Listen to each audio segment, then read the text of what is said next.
The Pentagon plans to triple Patriot missile production. This is the story you are being sold. A kinetic, symmetric arms race. It is a calculated and expensive distraction designed to focus your attention on the sky. While legacy media reports on missile inventories, strategic assets are repositioning. U.S. Air Force Special Operations aircraft are tracked moving toward the North Sea, a hub not for armies, but for the subnautical data corridors that constitute the nervous system of the global economy.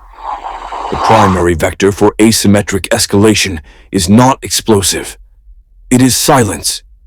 CSIS reports detail the extreme vulnerability of the handful of undersea cables carrying 97% of global data, including quadrillions in daily financial transactions. The objective is not to destroy military hardware, it is to sever the signal. This is the blueprint for creating the blind Leviathan, a multi-trillion-dollar military force operationally intact but systemically disconnected, a fleet with no orders, a market with no price discovery. The kinetic cost of sinking a carrier is prohibitive. The cost of inducing total silence is negligible. This is the protocol to trigger a systemic solvency crisis. The motive is not strength, it is weakness. An adversary, facing a symmetric escalation ladder they cannot climb, is forced to change the nature of the conflict. The United States is tripling Patriot missile production. It is moving special operations aircraft into forward positions over the North Sea. This is a deliberate, kinetic squeeze. For an adversary, the kinetic cost of this war is unsustainable. It is, in itself, a solvency crisis. This external pressure creates an internal liability. CSIS analysis confirms that protracted, high-cost conventional warfare drains political capital and risks domestic instability for adversarial regimes. Leadership becomes trapped between the certainty of kinetic defeat and the risk of internal collapse. This is a zero-sum equation. When forced into a corner, a rational actor does not accept defeat. They change the battlefield. This weakness forces the pivot to asymmetry. The adversary cannot match the West's industrial base, but it can target the operating system it runs on. The primary systemic liability of the West is its debt-based financial architecture, masked by what Bloomberg analysis calls a fragile, no-crash narrative. This perceived stability is the strategic center of gravity. The mathematical certainty is this: continued kinetic pressure creates an existential incentive to trigger a credit market seizure. The goal is not to win on the battlefield, but to make the cost of continuing the war existentially threatening to the West's own financial system. The escalation is no longer a missile. It is a launch-on-warning protocol for a systemic liquidity crisis. This is not retaliation. It is survival. The kinetic cost curve has inverted. According to analysts at the Royal United Services Institute, RUSI, the new economic reality of warfare is a study in asymmetry.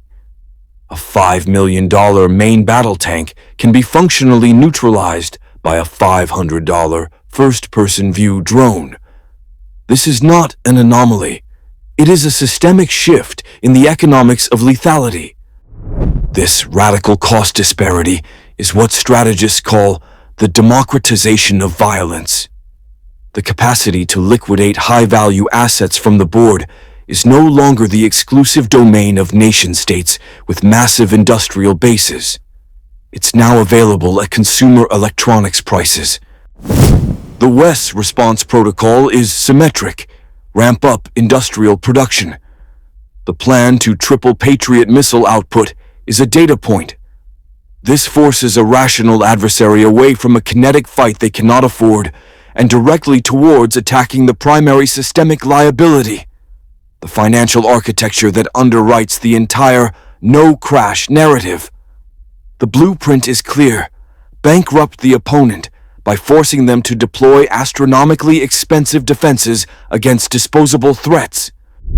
While legacy media focuses on singular hotspots, the data reveals a different architecture. An Austrian Level 6 warning for Venezuela is not an isolated event. It is the designation of a new proxy laboratory. These zones of regional instability are not the core conflict.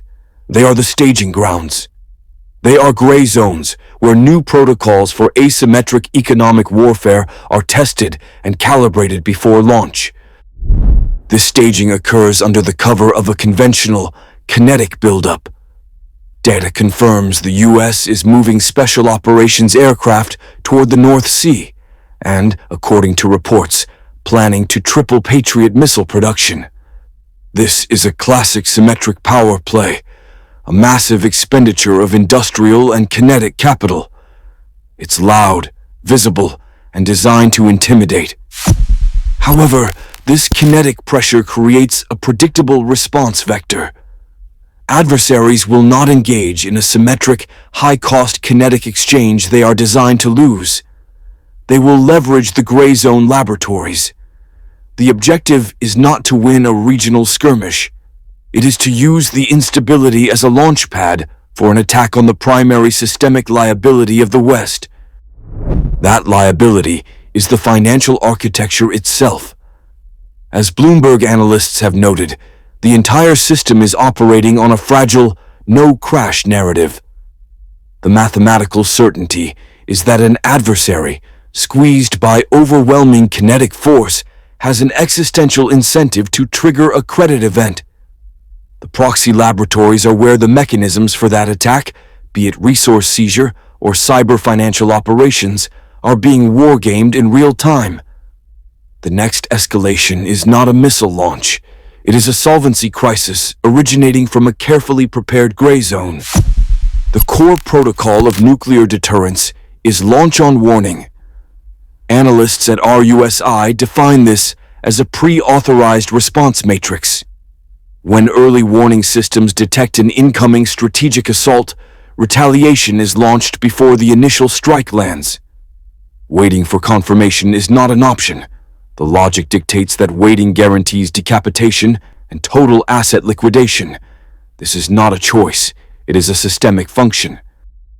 The primary asymmetric vector is not to defeat this system kinetically, but to blind it. A sophisticated cyber attack targeting satellite, uplinks, and ground-based radar creates a critical intelligence void. For the commander in the bunker, the screen does not show an attack. It shows nothing. The data feed is severed. This induces the fog of digital war. The commander is now forced into a zero-sum calculation. Is this a network failure, or is this the opening salvo of a decapitation strike designed to paralyze a response? The launch on warning protocol has a default setting. In the absence of trusted data, assume the worst-case scenario is in progress. The kinetic cost of hesitation is absolute. An adversary understands this blueprint. They do not need to fire a missile. They only need to force the West to believe one is coming. The subsequent global panic is the true weapon.